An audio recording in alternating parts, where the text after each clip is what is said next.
You mentioned the Avaris as well. I have your other book, The Lords of Avaris. I can't wait to read that. Oh, you do? I do. I have it behind me. I haven't got to it yet, but I will do now. And this is going to be a nice follow-on book for me, David. Right. It's going to deal with all the Indo-European issues of the arrival of the Hittites in the region and the story of the Trojan War and the Romans, origins of Rome and all that stuff. And it all based on this revised timeline. Mm.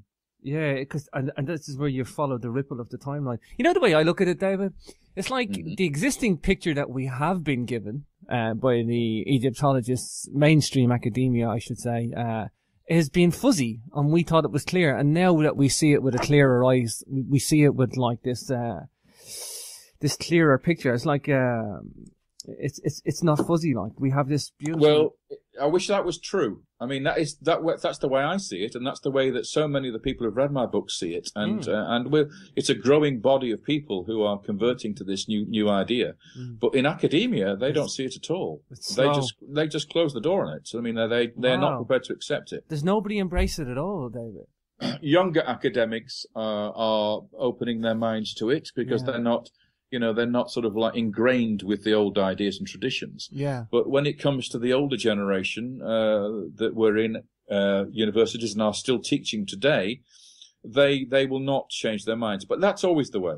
In a debate, it's very rare that one side will actually agree to change their ideas and go over to the other side. It's extremely unlikely that ever happens. Yeah. I think it was Max Planck, the famous physicist, who famously quoted and said that if a new idea comes along, you have to wait for the generation in whose time the idea is proposed to die off before that idea will be accepted. And that's usually the case. Yeah, that's true. You have to wait for one generation to pass for a new generation to accept an idea.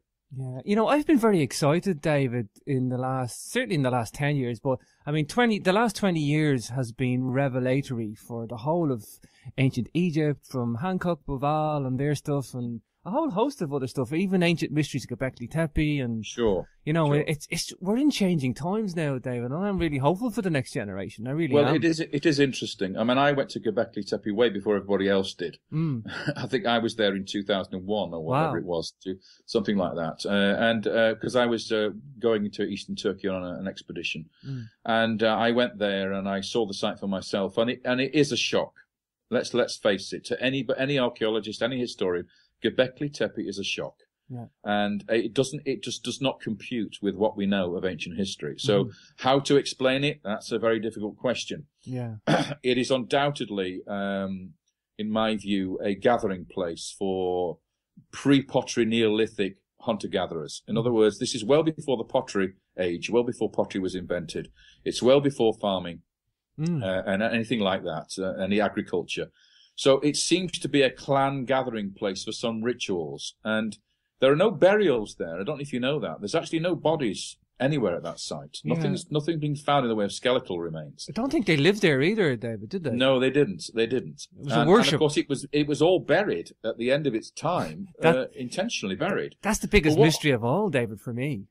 Yeah, well, the thing for me that I'm sad about is that when people look at Göbekli Tepe, they try to find astronomical links to the so-called temples, the round buildings with the pillars. And they're not using their eyes, because when I went to the site, I noticed that as you go through towards the site, which is on your left-hand side, on the side of the hill, it's on the top of the hill, on the side of the hill, sloping away from it, looking right across, eastwards, across the mountains, there is a platform of rock, a huge, great big slab of rock. And all over that rock were holes cut and rectangles and slots for objects to be placed into. And it's quite clear to me that was an astronomical observation point. Wow. For rituals. Something like Stonehenge, where the crowd would stand there and align these objects that were placed in these holes and these slots to the sunrise, to whether it was the equinoxes or the solstices.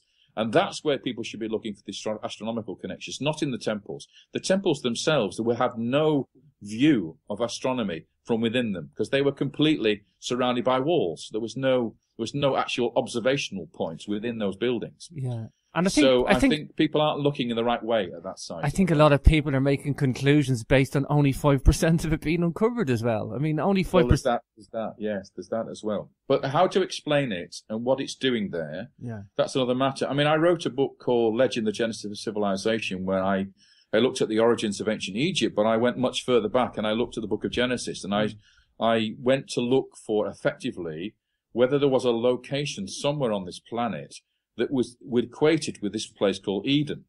Now, you know from reading your book of Genesis, those of you who've read the book of Genesis, that it's a very, very matter-of-fact description of where it's located. It's not somewhere in the clouds. It's not somewhere underneath the earth. It's on the earth. And Adam and Eve, whoever these people were, they left this place and never went back to it. Okay, so in chapter 2 of Genesis, you actually read that the location of Eden is where the 4 rivers that they mention in the Bible in Genesis actually have their headwaters. Yeah. Now, two of those rivers we know. One's called the Euphrates, and the other one's called the Tigris. And they flow down into Mesopotamia, into modern Iraq. But if you trace their sources, the rivers back to their sources, they start up beyond the Zagros Mountains, which separate Iran from Iraq, that great range of mountains. Their sources are beyond that to the north, in a region which was ancient Armenia, Urumania is called, and it's now part of western Iran. So if you go to that area where Lake Van is in eastern Turkey, or Lake Urumia is in western Iran, that's the land of Eden, where those 2 rivers have their sources. And by going there myself, I went up, I think I did 9 expeditions into this region. I left from southern Mesopotamia in Susiana, which is sort of like to the east of modern Iraq, in southern Iran, in the plain there, where I left there in my vehicles, and we travelled up through the mountain passes of the Zagros Mountains, going through the 7 gates that lead to heaven, to paradise. Wow. And we actually found the location of the Garden of Eden. Now, you may think that sounds crazy, but actually what we found the other 2 rivers in the book of Genesis and their sources, the Pishon and the Gihon. And we found the land of Cush, which is mentioned, from which the Gihon flows. And we found the land of Nod, where Cain is exiled when he kills his brother Abel. It's still there today. And we even found the river that flows to the Garden of Eden. And looking, you stand in that valley, and you look by the river, and you look up, and there's the mountain of God that's mentioned in the Bible. You know, so it's all still there, and I'll tell you where it is now. It's actually, if you go to your Google Earth or Google Maps, you can find it located where the city of Tabriz is today. The ancient city of Tabriz, which is the end of the Silk Road, the western end of the Silk Road to China. And it's there, in that valley, where the so-called Garden of Eden was located. The place where whoever these people were originally lived before they migrated southwards into Mesopotamia over those mountains. So, and we can trace the pottery development from that region down into Mesopotamia. And it's, of course, why in Mesopotamia, which, of course, is a great flat valley with no mountains at all, it's why the gods of the Mesopotamians, of the Sumerians, had their houses on top of mountains that were built by humans.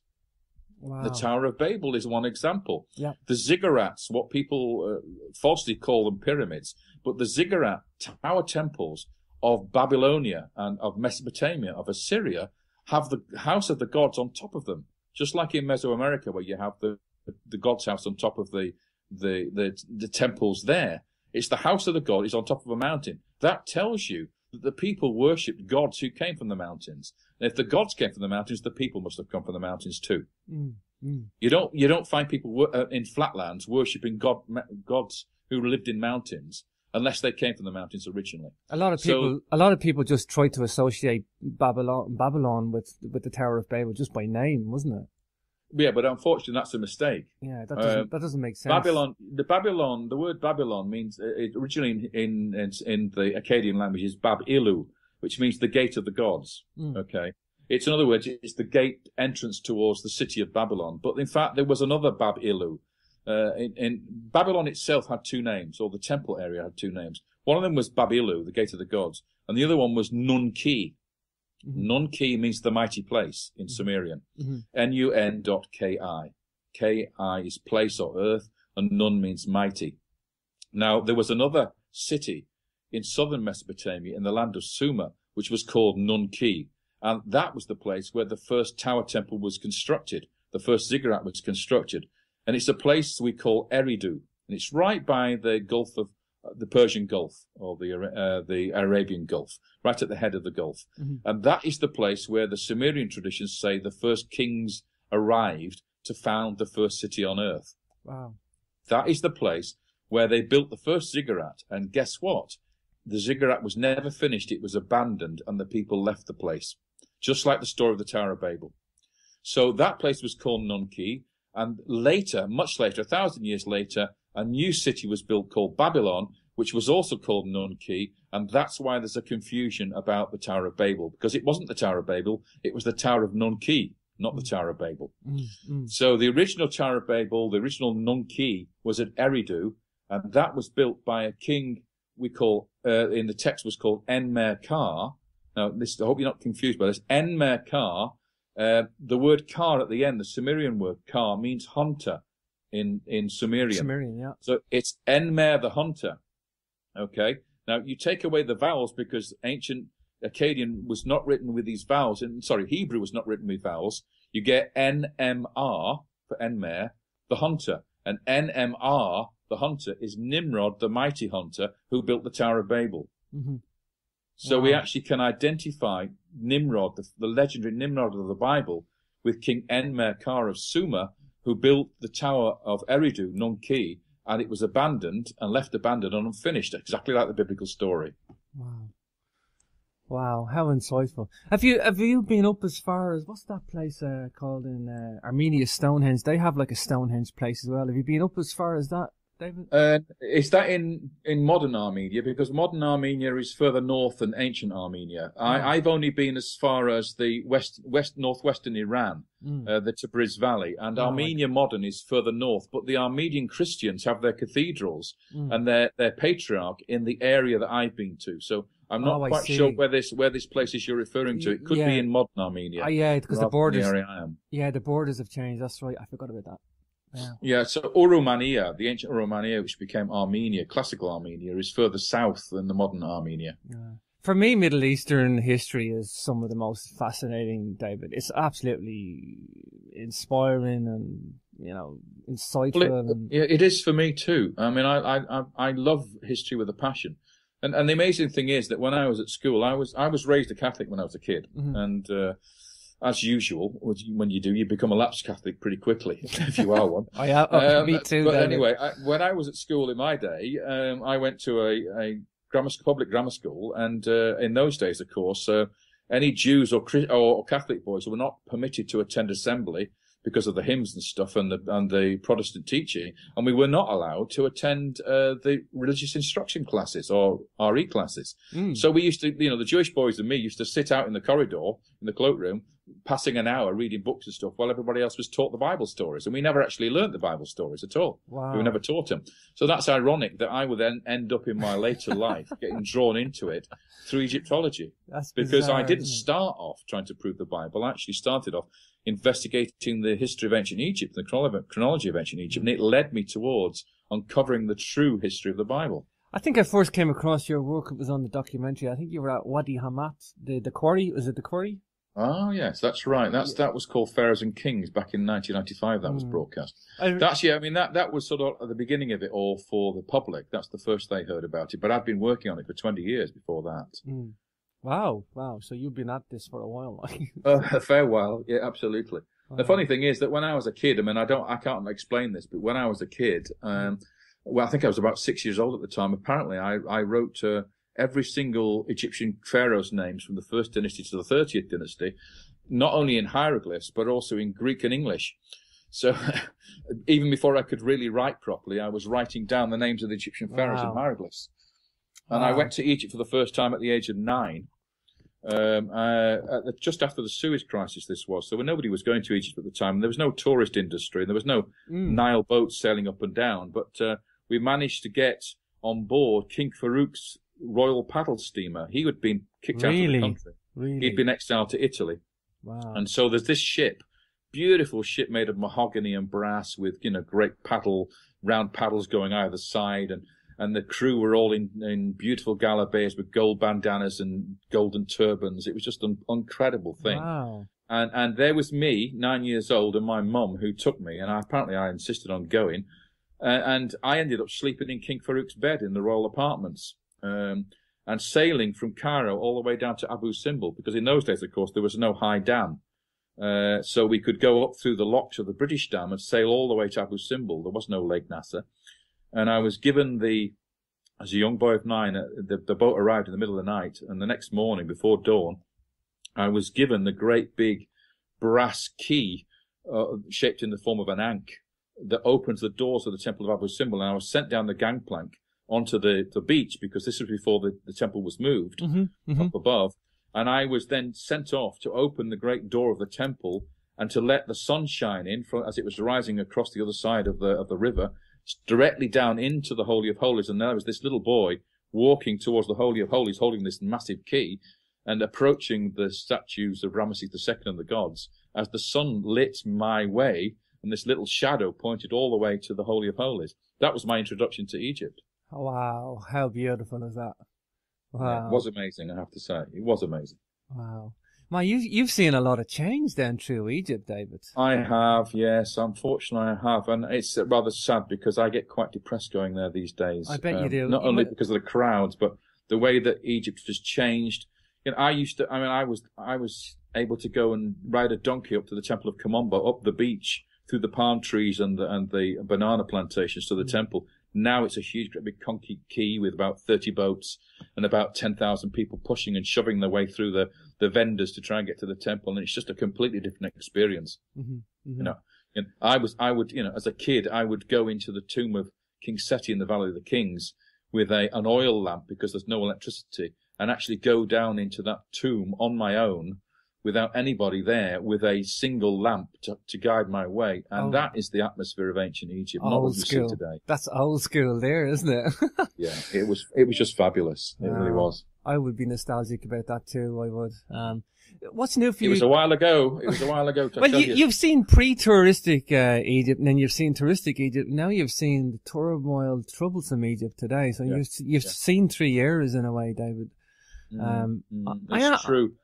And I've known the people involved, you know, from the earliest of the antiquities chairmen, Ahmed Kadri, who was a wonderful man, right the way through to Zahi Hawass and Muhammad Ibrahim. And as I said, I worked with Muhammad Ibrahim. I wrote articles with him, academic articles on the Serapeum. So I've experienced all the generations of people who have been in charge of the Egyptian antiquities throughout that period. And I have to say, and I have to be honest, that the only time that it was a total disaster was the time when Zahi Hawass was in charge. Yeah. The rest of the time, it was administered by scholars, professors, gentlemen, and honest men. And unfortunately, in the time of Zahi's tenure, everything went to pot, I'm afraid. So those people who think he's a hero and think he did a lot of good for Egypt, it's actually complete and utter rubbish.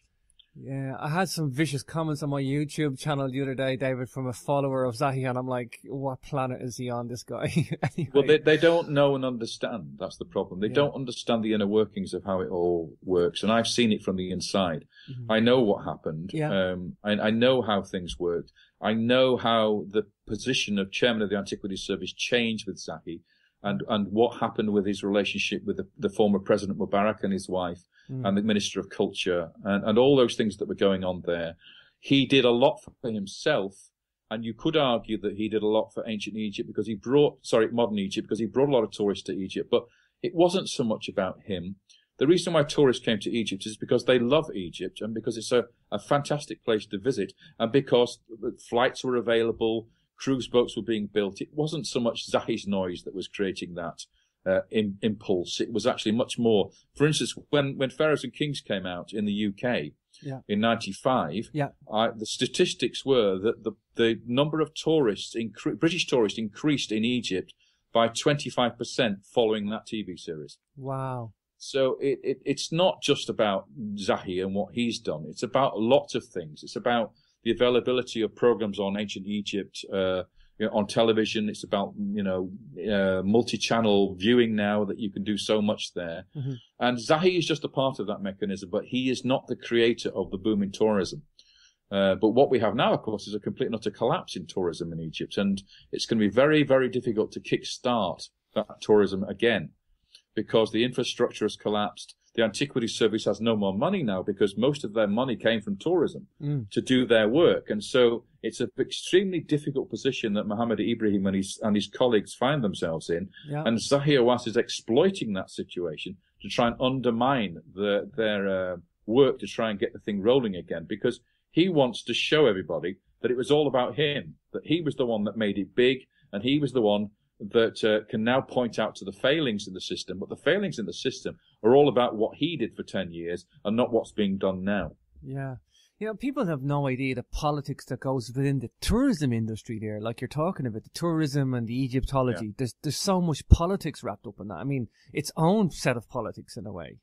There is, because there are so many different types of tourists in Egypt. Yeah. You have the people who love Egypt and I've studied and read books about it who go back time and time again, and they want to go and see more and more sites that are closed or not available, or they're not on the normal tourist route. Then you have the tourists who come once, who want to do it once in their lives, and they pile in their thousands, and they come by cruise ships to Alexandria, or they fly into Sharm el Sheikh and they do the coach journeys through the desert to Luxor or to the pyramids at Giza. And they're sort of like the ones that only come once, and that they're not catered for really. They're just given a very superficial view of it all. Then you have the esoteric New Age people who come in, and they want to do something very different to what everybody else wants to do, and they're prepared to pay lots of money in bribes to get a pyramid access that nobody else can have, or to have meditations in the Great Pyramid King's Chamber when the whole place is shut down and nobody else can go in there at night or whatever. So they have a different agenda, and they tend to create a sort of corruption network because they're paying for things that are not normally accessible, and they pay at a low level. So they're paying the local inspectors and guards, etc., to do stuff. Which creates difficulties, I have to say. So, sure. And then, of course, you've got tour operators and people who want to make money out of the whole business. So there are so many different levels of this. And again, TV crews have to pay an enormous amount of money to the Antiquities Service to get permission to film. So, and that was all controlled by Zahi for the last decade. So there was abnormal fees, wasn't there? Abnormal fees involved. Abnormal, yes. And where the money went, we don't know. And the other thing, of course, was you had to have Zahi in your film. If you didn't have Zahi in your documentary, you didn't get permission to make your documentary. Wow. So he controlled everything, literally. You know, I've been three times to Egypt, David, and every time I go, I'm due to come back again in March, and it has been a couple of years since I was there, but every time I go, David, I'm mesmerized by the place. It has that effect on people. Well, for me anyway. It does. And it did that for me in the early years, definitely, especially when I was a kid. But again, even I would say 15 years ago, I was still mesmerized by the place. But now I've sort of become disenchanted a little bit with it. Yeah. Because I've seen how it's deteriorated. Well, I haven't, David, so I'm going to go back at a time when it's a little awkward and I'm a little dubious of what I'm going to see. And so what I want to say to you then, and to your audience, is if you are thinking about going back to Egypt, and I do encourage you to do that so that the Egyptian economy and the people can begin to pick themselves up off their feet and get themselves back on the road, so to speak, then I would say to you, don't necessarily just go on the bog standard trip. Try to find a way to go with somebody who knows what they're talking about, so that you actually learn something much deeper and much richer than you would get from the usual stuff that you see on the regular tours. It is so much more enriching when you go with somebody who can show you and tell you about stuff which you just do not get from the normal guides. And there are people like me and others like me who have very, very good Egyptian colleagues who go as guides with us, who are gracious enough to allow us to speak at the monuments, and we have this good rapport between guide and specialist, and we can tell you so much more about the history of Egypt and so much more about the culture and the religion and the philosophy and all those things. So I do recommend you go with people like myself and Robert Boval and others who know what they're talking about and actually can tell you so much more about what you're seeing than you would get on a normal tour. You know, obviously there was a scandal that Robert got suckered into by Zahi, but setting that aside, I mean, the scandal was about these two archaeologists, or so-called archaeologists, I should say, quotes archaeologists. That's what they've been branded. I don't even know if they were. I don't know who they are. They were German. That's all I know. Yes, there were German students, I think. That's students, the word that we okay. could use. Yes, okay, but they seem to be mature students, not young students. What were they doing? They took it upon themselves to, and not unreasonably. Let's make this very clear that the process they were going through was actually a very interesting scholarly piece of work. The problem was they don't appear to have got the permission of the Antiquities Service. Now, they do seem to have had a permit to go into the Great Pyramid and do some investigative work. And that is a normal thing you get. You pay, I don't know, $3,000 or whatever it is to get a ticket to do that. What doesn't appear to have happened is they don't appear to have had permission to remove a sample of paint from the relieving chambers above the King's Chamber in the Great Pyramid in order to find the date for the pigment. Wow. Now, as you probably know, there is a cartouche of King Khufu in the relieving chambers, which goes behind another block. So it had to have been painted, this cartouche, in red ink before the blocks were assembled. Otherwise, nobody could have painted behind the block. Mm. So they didn't, in fact, take a sample from the cartouche. They took a sample of red paint from one of the quarry marks in the chamber, which wasn't actually the cartouche, which are the same ink, the same paint, which is reasonable enough to do. And they took that back to Germany with them to have it dated, because you can date the samples, the paint samples, to find out and to discover the true date of the pyramid. Now, as you know, Egyptologists, including myself, and I have to say, including Robert Bauval, people don't realise this, all agree that the Great Pyramid was constructed in the 4th dynasty, in the time of King Khufu. Sure. There are other people that take Robert's work on the alignments of Orion, etc., and the Sphinx, and argue that the pyramid was built around the 10th millennium before, the Khufu period. So 10,000 BC or whatever, 9,500. Now, these people argue that the pyramid was built then, and they want to say and argue that this cartouche of Khufu is a fake, that it was added in the 19th century, modern era, added in there to pretend or to prove that the pyramid was built by Khufu. I would contend it's a quarry mark. It's a sign of one of the gangs who cut the block and dragged it to the pyramid and painted the Khufu cartouche on there. Mm-hmm. So it would be a very interesting thing to actually date the paint, the red paint, because that would tell us once and for all whether the pyramid is built in the 4th dynasty or built 10,000 BC. It would put the speculation to rest as well, David. It would, but the problem is they didn't go about it the right way, by the sound of it. And unfortunately, there are rules you have to follow, understandably, because any Tom, Dick and Harry could do this sort of thing otherwise. Well, and what's happened now is, of course, Zahi has stirred this whole thing up and tried to blame not only Robert Bauval by accusing him of being the mastermind behind it, which is complete and utter nonsense. Robert Bauval has not been in touch with these people before. He's only just recently communicated with them to find out what's going on.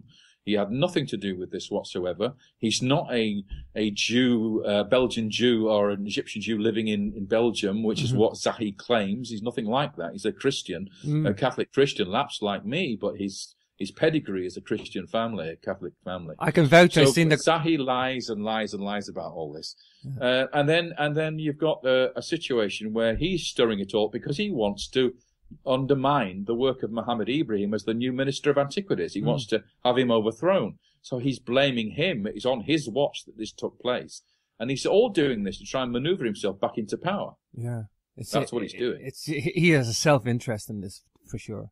Absolutely. So the right thing to do now, I think, for Muhammad Ibrahim is to have this test done properly by the right people, to have Gantenbrink come back and use his robot in the shafts and get through the doors, because he was the originator of the concept. He was the man that designed the robot, to make it all respectable, to make it all done properly with the right supervision, get the doors opened, find out what's behind them, get the paint analysed, find out what date the paint is, and let's get some answers.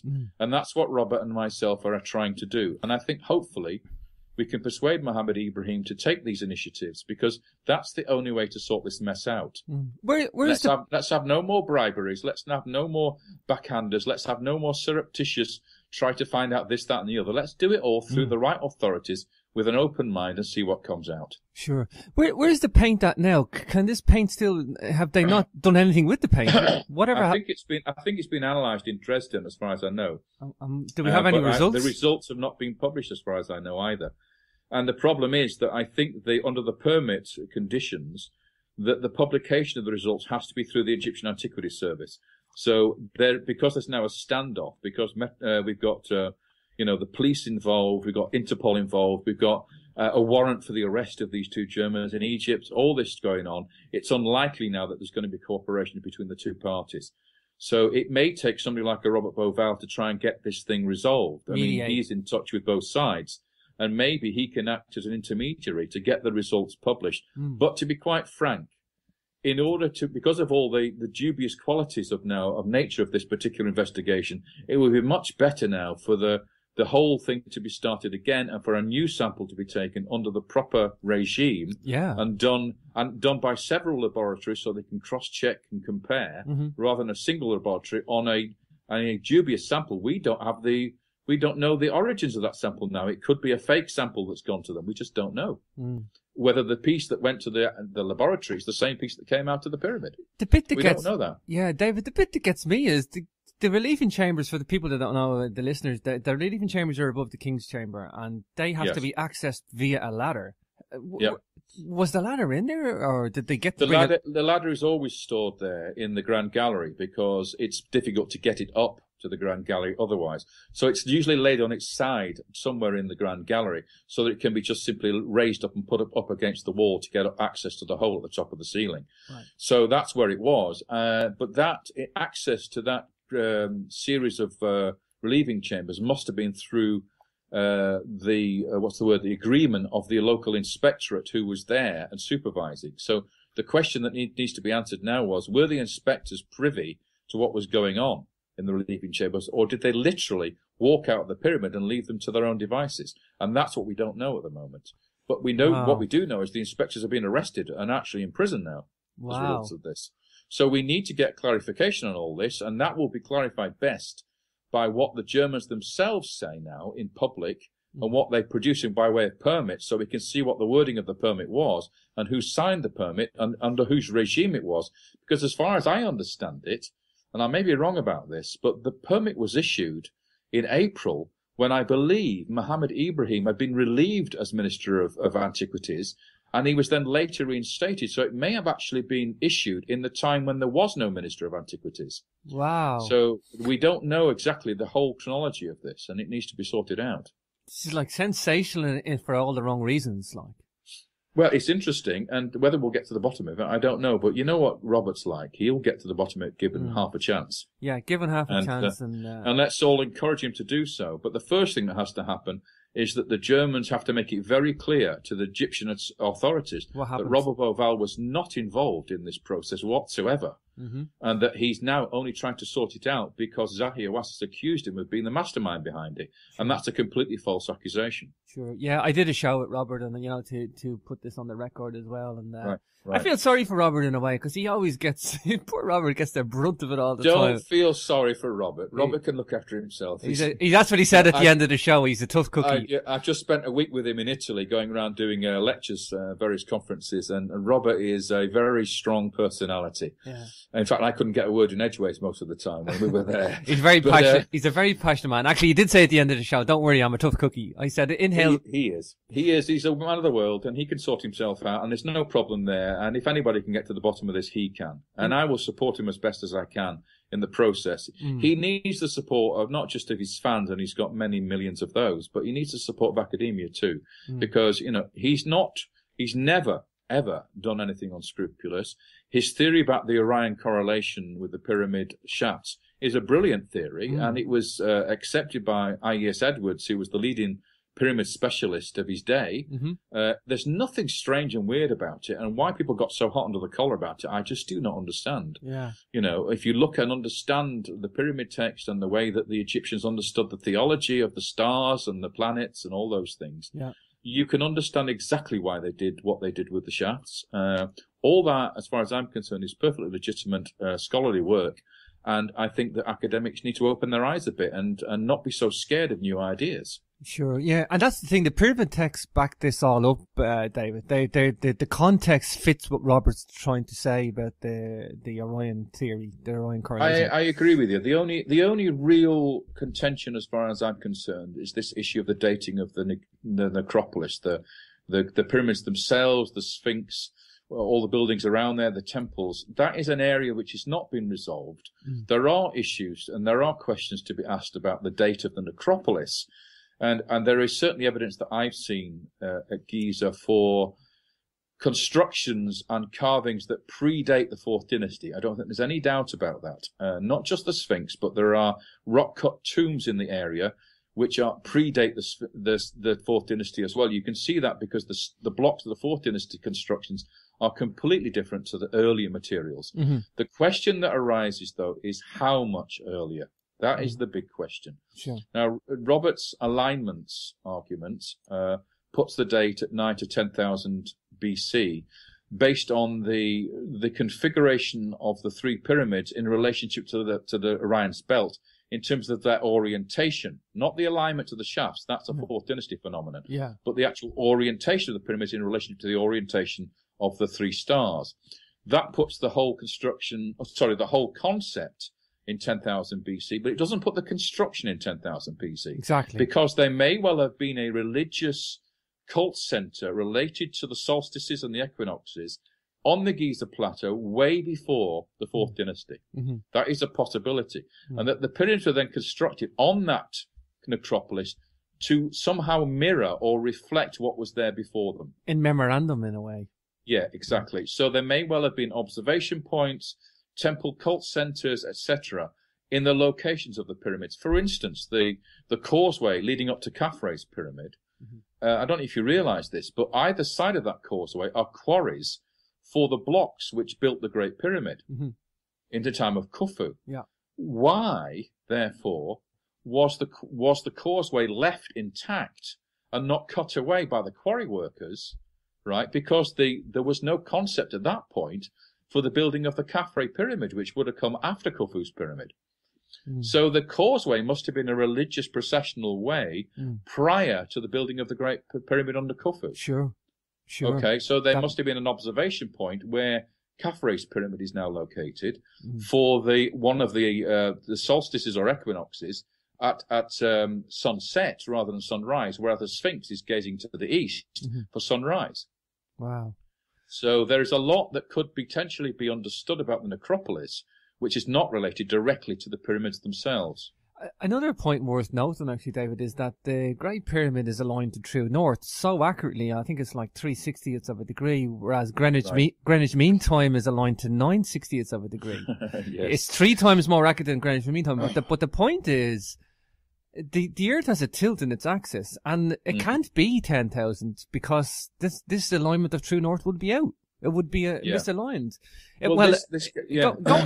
Sorry, just going back, like, if people even put like 20,000 BC in the extreme dates on the pyramid, this northerly alignment that's inherent in the Great Pyramid would not be in existence. Certainly not past 20,000 BC, and 10,000 BC, you wouldn't see that accuracy. You know, I mean, look at Newgrange, Newgrange in Ireland today. After 5,000 years, you can watch the alignments off by about a few inches, like, you know. So yeah. I think this all gets down to this whole business of, and I hate to raise this subject because it's something which gets on my craw, but this whole idea of advanced cultures, pre-existing advanced cultures, or even alien cultures, somehow or other doing all this work and aligning things in some magical way. I am so dead against this. I'm not against the idea that we are the only civilizations or creatures in the universe by any stretch of the imagination. Nobody who's got a brain will think that we are the only, God's creators in the universe. Sure. The number of, habitable planets in the universe is in the trillions. Yeah. So it's a nonsense to think that we're the only life forms.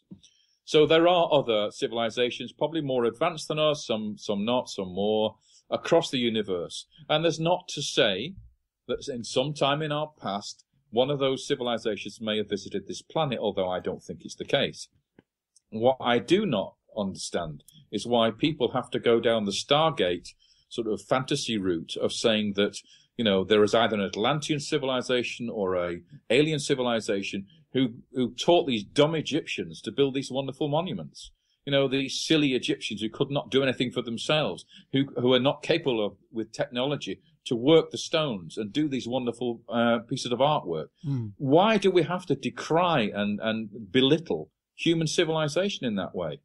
You just have to look at what we've achieved over the millennia as a civilization, the music we write, the art we create, the statues we carve, the wonderful buildings we make, to suggest that we are not capable of doing this stuff. It's just to make us into a nonsense. We're not apes, we're not apes with an advanced civilization telling us how to do these things. What we don't realize is that in ancient Egypt and ancient Mesopotamia and these places, they didn't have the complicated lives that we have today. They were civilizations who thought different to us. They developed skills beyond what we can do today because they didn't have the clutter of modern technology exactly in their lives. We're handicapped in a way, and these guys weren't. We're handicapped with our Western civilization. We're caught up in They knew how to cut stone. They knew how to move stone. They knew how to build buildings. That's what they did. That's what they were experts in. Okay, we don't understand now today how they did it. We don't know how they really cut those granite obelisks. We don't know how they drilled those fantastic holes and those wonderful reliefs and all the rest of it. We don't know how they built these huge pyramids.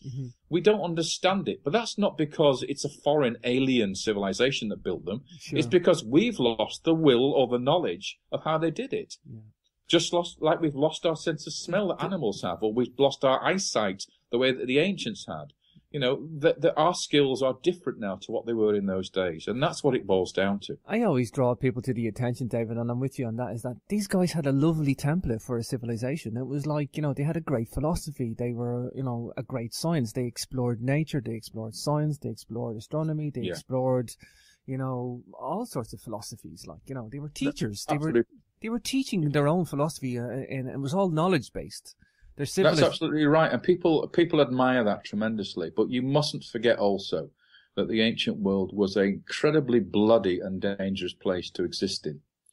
The amount of killing and slaughter that went on in those days. Barbaric, you just take an example of Joshua and the Israelites going and conquering the Promised Land. If that really did happen, that was the first ethnic cleansing in history. They slaughtered every living being, creature, baby, infant, woman, man that got in their way to get that landscape, to actually control that area.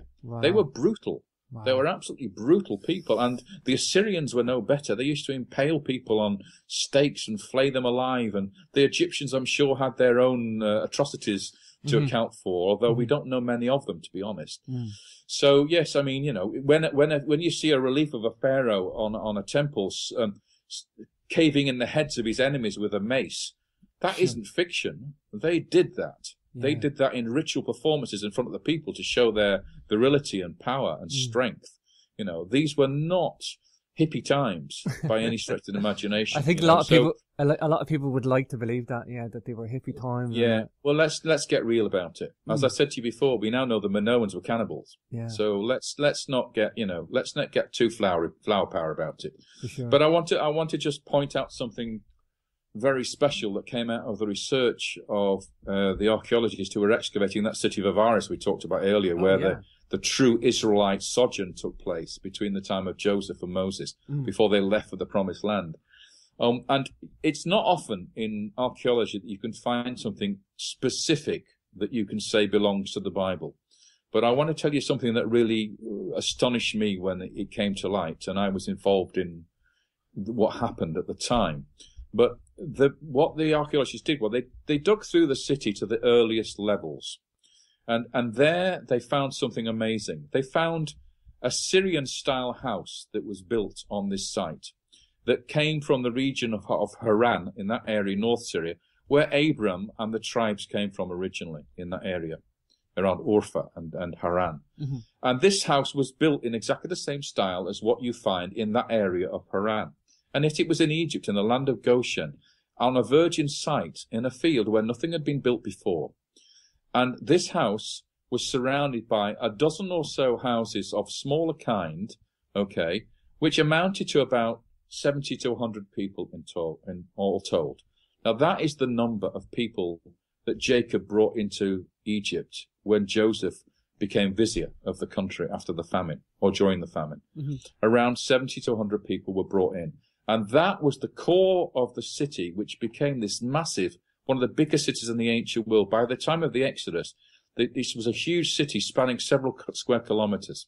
So the population had expanded massively from that small core at the beginning, surrounding that little Mittelsaal house, the Germans call it. It's a middle room house from Syria. Wow. Now, on top of that house, which was demolished in the next generation, was built a palace, a beautiful palace in Egyptian style.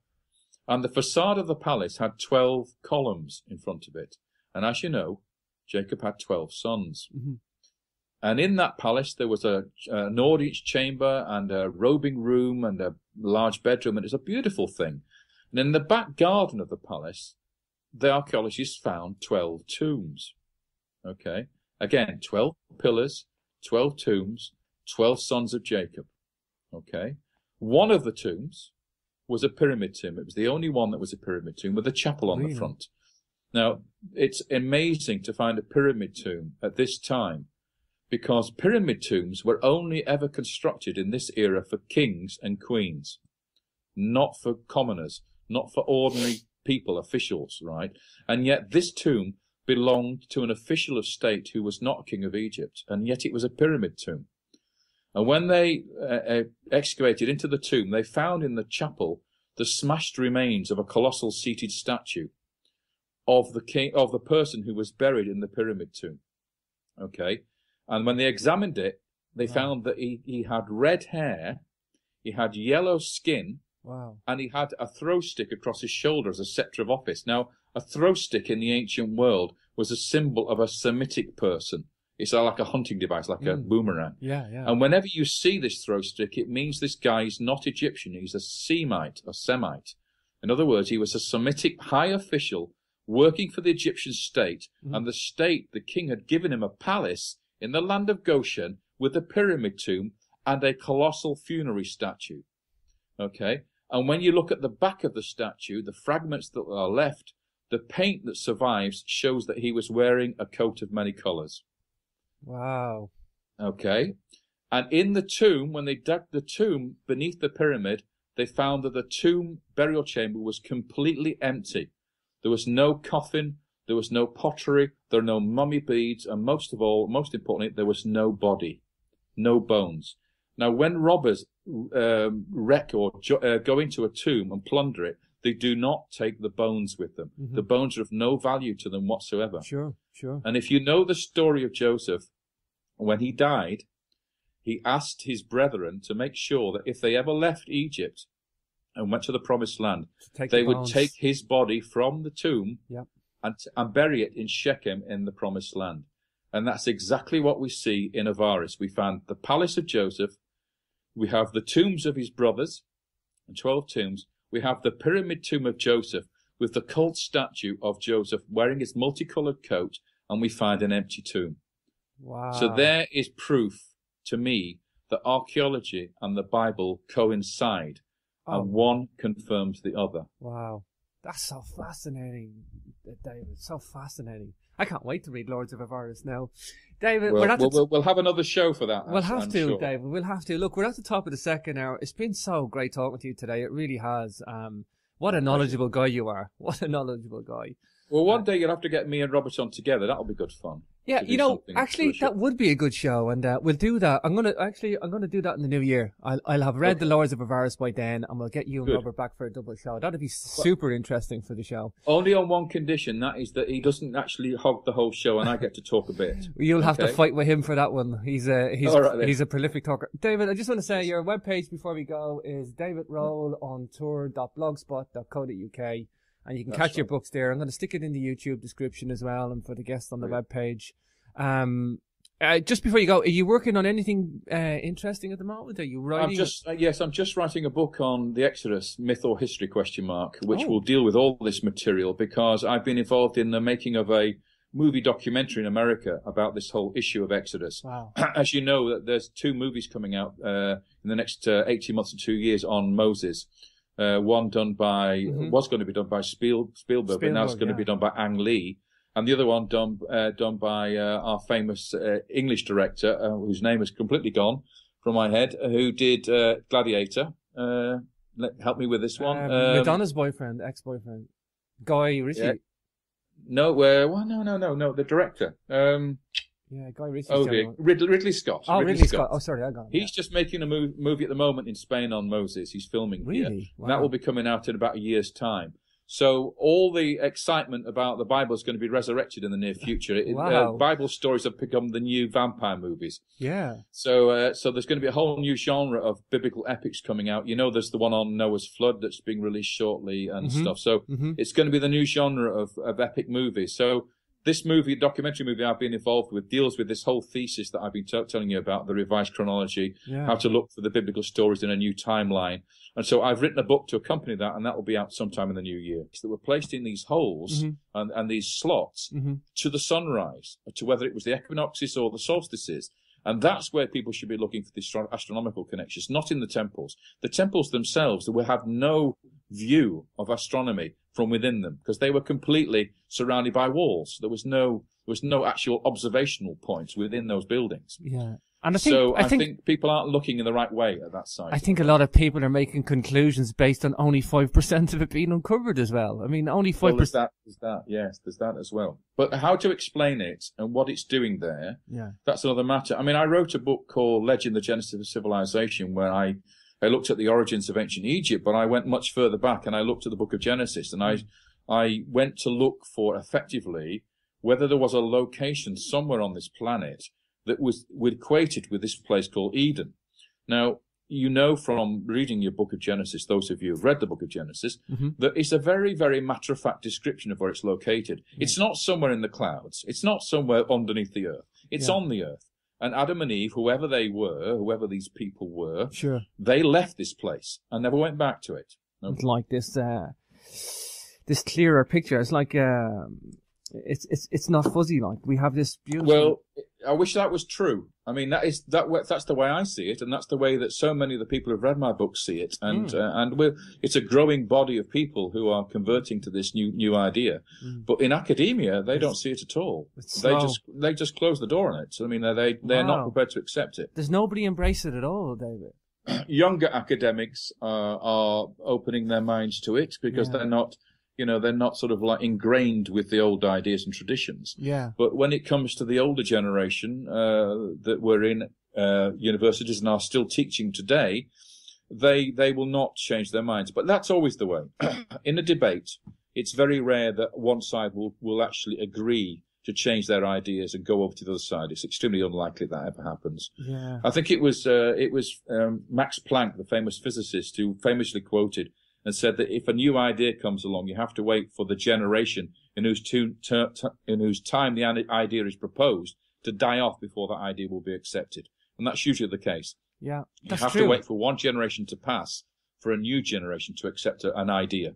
Yeah, I've been very excited, David, certainly in the last 10 years, but I mean, the last 20 years has been revelatory for the whole of ancient Egypt, from Hancock, Boval and their stuff, and a whole host of other stuff, even ancient mysteries of Göbekli Tepe, and we're in changing times now, David. And I'm really hopeful for the next generation. I really am. Well, it is interesting. I mean, I went to Göbekli Tepe way before everybody else did. I think I was there in 2001 or whatever it was, something like that. And because I was going into Eastern Turkey on an expedition, and I went there and I saw the site for myself, and it is a shock.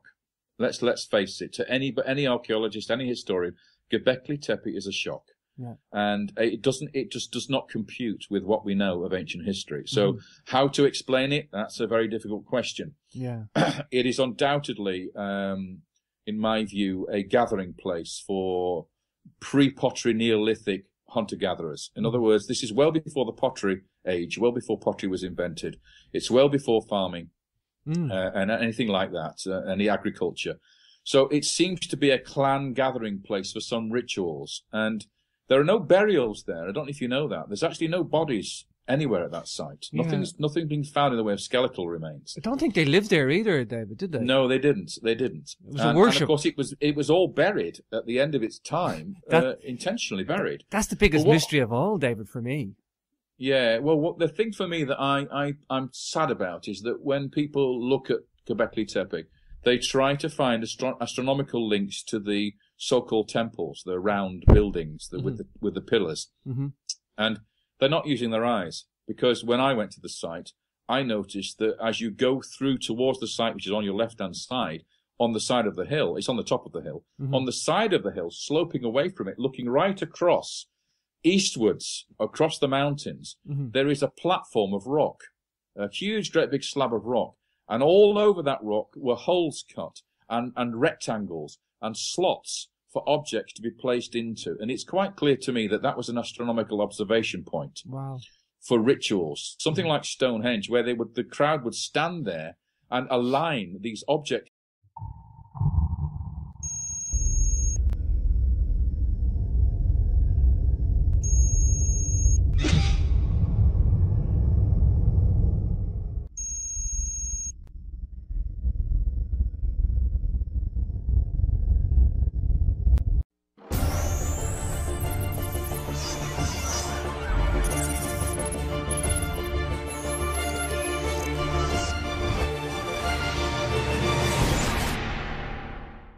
You mentioned the Avaris as well. I have your other book, The Lords of Avaris. I can't wait to read that. Oh, you do? I do. I have it behind me. I haven't got to it yet, but I will do now. And this is going to be a nice follow-on book for me, David. Right. It's going to deal with all the Indo-European issues of the arrival of the Hittites in the region, and the story of the Trojan War and the Romans, origins of Rome, and all that stuff. And it all based on this revised timeline. Yeah, and this is where you follow the ripple of the timeline. You know the way I look at it, David? It's like the existing picture that we have been given by the Egyptologists, mainstream academia, I should say, has been fuzzy, and we thought it was clear. And now that we see it with a clearer eyes, we see it with